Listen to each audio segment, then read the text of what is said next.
This is the closed chain dorsiflexion assessment, which evaluates ankle mobility and flexibility of the gastrocnemius and soleus muscles under load. The primary joint action is ankle dorsiflexion occurring at the talocrural joint in the sagittal plane. This is a quantitative assessment. This test is important because limited ankle dorsiflexion restricts proper knee tracking and ankle mobility during squatting, lunging, and gait. A lack of range can lead to compensations such as foot pronation, knee valgus, forward trunk lean, all of which increase risk for patellofemoral pain, Achilles tendinopathy, and recurrent ankle sprains. From a performance perspective, sufficient ankle dorsiflexion is necessary for shock absorption, stability, and efficient propulsion during running, jumping, and landing. Now, why two variations? This assessment includes two variations to isolate the two main plantar flexors. When the knee is extended, the gastrocnemius is stretched because it crosses both the knee and ankle joints. When the knee is flexed, tension is removed from the gastrocnemius, allowing the soleus, which only crosses the ankle joint, to be tested independently. Comparing both conditions identifies whether a restriction is muscular and which structure is responsible.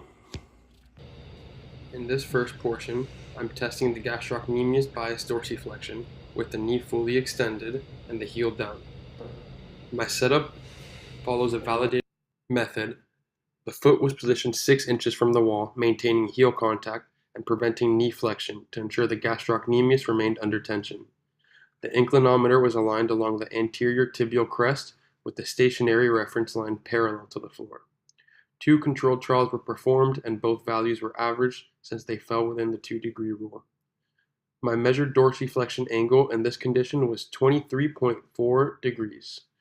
The normal range for closed chain dorsiflexion with the knee extended is between 20 and 25 degrees.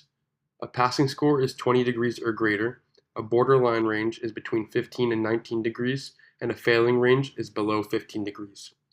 My measurement of 23.4 degrees indicates adequate gastrocnemius flexibility and good ankle mobility.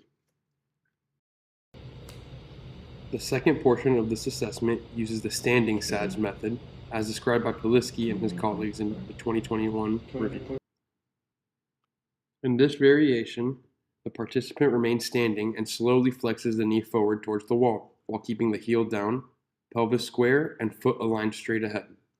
The knee is allowed to translate past the toes, which shortens the gastrocnemius and isolates the soleus as the primary limiter of dorsiflexion.